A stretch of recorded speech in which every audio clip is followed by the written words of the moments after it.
Hi friends, welcome back to my channel. ಇವತ್ತಿನ ವಿಡಿಯೋದಲ್ಲಿ ನಾವು ಚಿಲ್ಲಿ ಚಿಕನ್ ಹೇಗೆ ಮಾಡೋದಂತ ನೋಡುವ. ಒಂದ್ಸಲ ಈ ಚಿಲ್ಲಿ ಚಿಕನ್ ತಿಂದವರು ಇದರ ಟೇಸ್ಟ್ ಯಾವತ್ತೂ ಮರಿಲಿಕ್ಕಿಲ್ಲ, ಅಷ್ಟು ಟೇಸ್ಟಿಯಾಗಿರುತ್ತೆ. ಮದುವೆ ಸಮಾರಂಭಗಳಲ್ಲಿ ಕುಕ್ನವರು ಮಾಡ್ತಾರಲ್ಲ, ಸೇಮ್ ಅದೇ ಟೇಸ್ಟ್. ಸೊ ವಿಡಿಯೋವನ್ನು ಸ್ಕಿಪ್ ಮಾಡದೆ ನೋಡ್ಕೊಳ್ಳಿ. ಮೊದಲಿಗೆ ಒಂದು ಪಾತ್ರೆಗೆ 1 ಕಪ್ ಅಷ್ಟು ನೀರನ್ನು ತೆಗೆದುಕೊಳ್ಳಿ. ಇದು ಕುದಿಲಿಕ್ಕೆ ಬಿಡಿ. ಇದು ಕುದಿದ ಮೇಲೆ ಒಂದು 6 ಒಣಮೆಣಸಿನಕಾಯಿಯನ್ನು ಸೇರಿಸಿಕೊಂಡು ಇದರ ಮುಚ್ಚಳವನ್ನು ಮುಚ್ಚಿಕೊಂಡು 5 ನಿಮಿಷದವರೆಗೆ ಇದನ್ನು ಕುಕ್ ಮಾಡಬೇಕು. ಈಗ ಸಾಫ್ಟ್ ಆಗಿರುವಂಥ ಒಣಮೆಣಸಿನಕಾಯಿಯನ್ನು ಮಿಕ್ಸಿಯ ಜಾರಿಗೆ ಹಾಕೊಂಡು ಇದರ ಸ್ಮೂತ್ ಪೇಸ್ಟನ್ನು ಮಾಡಿಕೊಳ್ಳಿ. ಆಮೇಲೆ ಒಂದು ಪಾತ್ರೆಗೆ 1 ಟೇಬಲ್ ಸ್ಪೂನ್ನಷ್ಟು ಎಣ್ಣೆಯನ್ನು ಸೇರಿಸಿಕೊಂಡು ನಾವೀಗ ರೆಡಿ ಮಾಡಿದ ಚಿಲ್ಲಿ ಪೇಸ್ಟನ್ನು ಸೇರಿಸ್ಕೊಳ್ಳಿ. ಈ ಚಿಲ್ಲಿ ಪೇಸ್ಟ್ನ ಹಸಿ ಸ್ಮೆಲ್ ಹೋಗಲಿಕ್ಕೆ ನಾವು ಇದನ್ನು ಚೆನ್ನಾಗಿ ಕುಕ್ ಮಾಡ್ಕೊಳ್ಬೇಕು. ಚಿಲ್ಲಿ ಪೇಸ್ಟ್ ಎಣ್ಣೆ ಬಿಡುವ ತನಕ ಇದನ್ನು ಕುಕ್ ಮಾಡಿಕೊಂಡು ಪಕ್ಕಕ್ಕಿಡಿ. ನೋಡಿ, ಆಯಿಲ್ ಸೆಪ್ರೇಟ್ ಆಗಿದೆ. ಇನ್ನು ಇದನ್ನು ಸೈಡಲ್ಲಿ ಇಟ್ಕೊಂಡು ಆಮೇಲೆ ಒಂದು ಬೌಲ್ಗೆ 2 ಟೇಬಲ್ ಸ್ಪೂನಷ್ಟು ಮೈದಾವನ್ನು ತೆಗೆದುಕೊಂಡಿದ್ದೇನೆ. ಆಮೇಲೆ 2 ಟೇಬಲ್ ಸ್ಪೂನ್ನಷ್ಟು ಕಾರ್ನ್ಫ್ಲೋರನ್ನು ತೆಗೆದುಕೊಂಡು ಆಮೇಲೆ 1/4 ಚಮಚದಷ್ಟು ಕರಿಮೆಣಸಿನ ಹುಡಿ ಹಾಗೆ ರುಚಿಗೆ ತಕ್ಕಷ್ಟು ಉಪ್ಪನ್ನು ಸೇರಿಸಿಕೊಂಡು 3 ಟೇಬಲ್ ಸ್ಪೂನ್ನಷ್ಟು ನೀರನ್ನು ಇದಕ್ಕೆ ಸೇರಿಸಿಕೊಂಡು ಚೆನ್ನಾಗಿ ಮಿಕ್ಸ್ ಮಾಡ್ಕೊಂಡು ತೆಗೀರಿ. ಸ್ವಲ್ಪನೂ ಲಮ್ಸ್ ಇರದಂತೆ ಚೆನ್ನಾಗಿ ಕಳಿಸ್ಕೊಳ್ಳಿ. ನಾನು ಇದಕ್ಕೆ ಯಾವುದೇ ಫುಡ್ ಕಲರನ್ನು ಬಳಸಲಿಲ್ಲ. ನಿಮಗೆ ಬೇಕಿದ್ದರೆ ಸ್ವಲ್ಪ ಇದಕ್ಕೆ ರೆಡ್ ಫುಡ್ ಕಲರನ್ನು ಸೇರಿಸ್ಕೊಳ್ಬಹುದು.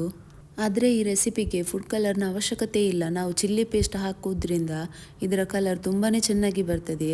ಆಮೇಲೆ ಇದಕ್ಕೆ 250 ಗ್ರಾಮ್ ಅಷ್ಟು ಬೋನ್ಲೆಸ್ ಚಿಕನನ್ನು ಸೇರಿಸ್ಕೊಂಡು ಚೆನ್ನಾಗಿ ಮಿಕ್ಸ್ ಮಾಡಿಕೊಳ್ಳಿ. ಆಮೇಲೆ ಈ ಚಿಕನ್ ಪೀಸ್ಗಳನ್ನು ಫ್ರೈ ಮಾಡಲಿಕ್ಕೆ ನಾನು ಎಣ್ಣೆಯನ್ನು ಬಿಸಿ ಮಾಡಿಕೊಂಡಿದ್ದೇನೆ. ಈಗ ಈ ಚಿಕನ್ ಪೀಸ್ಗಳನ್ನು ಒಂದೊಂದಾಗಿ ಎಣ್ಣೆಯಲ್ಲಿ ಸೇರಿಸ್ಕೊಳ್ಳಿ. ಚಿಕನ್ ಪೀಸ್ಗಳನ್ನು ಡೀಪ್ ಫ್ರೈ ಮಾಡಲಿಕ್ಕೆ ನಾನು ಸ್ವಲ್ಪ ಎಣ್ಣೆಯನ್ನು ಜಾಸ್ತಿಯೇ ತೆಗೆದುಕೊಂಡಿದ್ದೇನೆ. ನೋಡಿ, ಚಿಕನ್ ಒಂದು ಸೈಡಿಂದ ಫ್ರೈ ಆಗಿದೆ. ಇನ್ನು ಇದನ್ನು ಟರ್ನ್ ಮಾಡಿಕೊಂಡು ಇನ್ನೊಂದು ಸೈಡ್ ಸಹ ಫ್ರೈ ಮಾಡ್ಕೊಳ್ಳೋಣ. ಇನ್ನು ಚಿಕನ್ ಹಾರ್ಡಾಗುವ ತನಕ ಫ್ರೈ ಮಾಡ್ಕೊಳ್ಬೇಡಿ. ಈ ರೆಸಿಪಿಗೆ ಚಿಕನ್ ಸಾಫ್ಟ್ ಇರಬೇಕು. ಫ್ರೈ ಮಾಡ್ಕೊಳ್ಳುವಾಗ ಗ್ಯಾಸ್ ಫ್ಲೇಮನ್ನು ಮೀಡಿಯಮಲ್ಲಿ ಇಟ್ಕೊಳ್ಳಿ. ನಿಮಗೆ ಈ ಚಿಲ್ಲಿ ಚಿಕನನ್ನು ಬೋನ್ಲೆಸ್ ಚಿಕನಿಂದಲೇ ಮಾಡಬೇಕಂತಿಲ್ಲ, ವಿತ್ ಬೋನಲ್ಲಿ ಸಹ ಮಾಡಬಹುದು. ಫ್ರೈ ಆದ ಚಿಕನನ್ನು ಒಂದು ಪ್ಲೇಟಿಗೆ ತೆಗೆದುಕೊಂಡು ಪಕ್ಕಕ್ಕಿಡಿ. ಆಮೇಲೆ ಒಂದು ಪಾತ್ರೆಗೆ 1 ಟೇಬಲ್ ಸ್ಪೂನ್ನಷ್ಟು ಎಣ್ಣೆಯನ್ನು ತೆಗೆದುಕೊಳ್ಳಿ. ಎಣ್ಣೆ ಒಳ್ಳೆ ಬಿಸಿಯಾದ ಮೇಲೆ ಸಣ್ಣ ಸಣ್ಣದಾಗಿ ಕಟ್ ಮಾಡಿಕೊಂಡ 1 ಟೇಬಲ್ ಸ್ಪೂನ್ನಷ್ಟು ಬೆಳ್ಳುಳ್ಳಿ ಆಮೇಲೆ 1 ಚಮಚದಷ್ಟು ಶುಂಠಿಯನ್ನು ಸೇರಿಸಿಕೊಂಡು ಚೆನ್ನಾಗಿ ಫ್ರೈ ಮಾಡಿಕೊಳ್ಳಿ. ಆಮೇಲೆ 1 ರಿಂದ 2 ನೀರುಳ್ಳಿ ಹಾಗೆ 1 ಕಪ್ ಅಷ್ಟು ಕ್ಯಾಪ್ಸಿಕಮ್ ಅನ್ನು ಈ ಥರ ಕ್ಯೂಬ್ಸಲ್ಲಿ ಕಟ್ ಮಾಡ್ಕೊಂಡು ಸೇರಿಸ್ಕೊಳ್ಳಿ. ಆಮೇಲೆ ಒಂದು ಹಸಿರು ಮೆಣಸಿನಕಾಯಿಯನ್ನು ಸೇರಿಸ್ಕೊಂಡು ಇದನ್ನೆಲ್ಲ ಹೈ ಫ್ಲೇಮಲ್ಲಿ ಚೆನ್ನಾಗಿ ಫ್ರೈ ಮಾಡ್ಕೊಳ್ಬೇಕು. ನೀರುಳ್ಳಿ ಮತ್ತು ಕ್ಯಾಪ್ಸಿಕಮನ್ನು ಚೆನ್ನಾಗಿ ಫ್ರೈ ಮಾಡ್ಕೊಂಡಾದ್ಮೇಲೆ ನಾವು ರೆಡಿ ಮಾಡಿದ ಚಿಲ್ಲಿ ಪೇಸ್ಟ್ ಉಂಟಲ್ಲ, ಅದನ್ನು ಇದಕ್ಕೆ ಸೇರಿಸ್ಕೊಂಡು ಆಮೇಲೆ ಸ್ವಲ್ಪ ಮಿಕ್ಸ್ ಮಾಡಿಕೊಂಡು ನಂತರ 2 ಟೇಬಲ್ ಸ್ಪೂನ್ನಷ್ಟು ಟೊಮೆಟೊ ಸಾಸನ್ನು ಸೇರಿಸ್ಕೊಂಡಿದ್ದೇನೆ. ಆಮೇಲೆ 2 ಚಮಚದಷ್ಟು ಡಾರ್ಕ್ ಸೋಯಾ ಸಾಸ್ ಹಾಗೆ ಅರ್ಧ ಚಮಚದಷ್ಟು ವಿನೆಗರನ್ನು ಸೇರಿಸ್ಕೊಂಡಿದ್ದೇನೆ.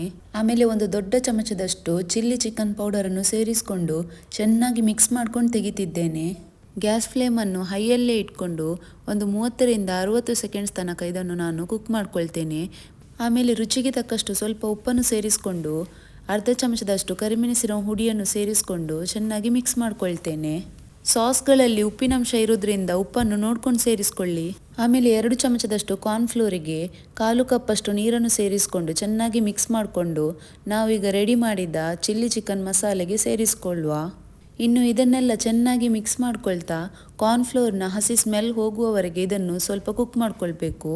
ಆಮೇಲೆ ನಾವು ಫ್ರೈ ಮಾಡಿಕೊಂಡ ಚಿಕನನ್ನು ಸೇರಿಸ್ಕೊಂಡು ಮಸಾಲೆಯೊಂದಿಗೆ ಚೆನ್ನಾಗಿ ಮಿಕ್ಸ್ ಮಾಡ್ಕೊಳ್ಬೇಕು. ನೋಡಿ, ನಾವು ಚಿಲ್ಲಿ ಚಿಕನ್ಗೆ ಸ್ವಲ್ಪನೂ ಕಲರನ್ನು ಯೂಸ್ ಮಾಡಲಿಲ್ಲ, ಆದರೂ ಇದರ ಕಲರ್ ತುಂಬಾ ಚೆನ್ನಾಗಿ ಬಂದಿದೆ. ನಾವು ಚಿಲ್ಲಿ ಪೇಸ್ಟ್ ಹಾಕಿರೋದ್ರಿಂದ ಇದರ ಕಲರ್ ಪರ್ಫೆಕ್ಟಾಗಿ ಬಂದಿದೆ. ಆಮೇಲೆ ಇದರ ಟೇಸ್ಟನ್ನು ಹೇಳುವುದೇ ಬೇಡ. ಖಂಡಿತ ನೀವು ಎಲ್ಲಿಯೂ ಇಂಥ ಚಿಲ್ಲಿ ಚಿಕನನ್ನು ತಿಂದಿರಲಿಕ್ಕಿಲ್ಲ. ಇದನ್ನು ತಿಂದವರು ಅವರ ಬೆರಳನ್ನು ನೆಕ್ಕದೇ ಇರಲಿಕ್ಕಿಲ್ಲ. ನಂತರ ಸ್ವಲ್ಪ ಸ್ಪ್ರಿಂಗ್ ಆನಿಯನ್ ಗ್ರೀನನ್ನು ಸೇರಿಸ್ಕೊಂಡು ಇದನ್ನು ಬಿಸಿ ಬಿಸಿಯಾಗಿ ಸರ್ವ್ ಮಾಡ್ಕೊಳ್ತಿದ್ದೇನೆ. ಫ್ರೆಂಡ್ಸ್, ನಿಮಗೆ ಈ ರೆಸಿಪಿ ಇಷ್ಟ ಆಗಿದೆ ಅಂತ ಭಾವಿಸ್ಕೊಳ್ತಿದ್ದೇನೆ. ಇಷ್ಟ ಆದರೆ ಪ್ಲೀಸ್ ಲೈಕ್ ಮಾಡಿ, ನಿಮ್ಮ ಫ್ಯಾಮಿಲಿ ಆ್ಯಂಡ್ ಫ್ರೆಂಡ್ಸ್ಗಳೊಂದಿಗೆ ಶೇರ್ ಮಾಡಿಕೊಳ್ಳಿ. ಹಾಗೆ ಇನ್ನೂ ನೀವು ನಮ್ಮ ಚಾನಲನ್ನು ಸಬ್ಸ್ಕ್ರೈಬ್ ಮಾಡಿಲ್ಲ ಅಂದರೆ ಪ್ಲೀಸ್ ನಮ್ಮ ಚಾನಲನ್ನು ಸಬ್ಸ್ಕ್ರೈಬ್ ಮಾಡುವ ಮೂಲಕ ನಮಗೆ ಸಪೋರ್ಟ್ ಮಾಡಿ. ಹಾಗೆ ಪಕ್ಕದಲ್ಲಿರುವ ಬೆಲ್ಲೈಕನನ್ನು ಪ್ರೆಸ್ ಮಾಡಲು ಮರಿಬೇಡಿ. ಇದರಿಂದ ನಾನು ಹಾಕುವ ಎಲ್ಲ ವೀಡಿಯೋಸ್ಗಳ ನೋಟಿಫಿಕೇಷನ್ ನಿಮಗೆ ಸಿಗುತ್ತೆ. ಮುಂದಿನ ವಿಡಿಯೋದಲ್ಲಿ ಮತ್ತೆ ಸಿಗೋಣ ಫ್ರೆಂಡ್ಸ್.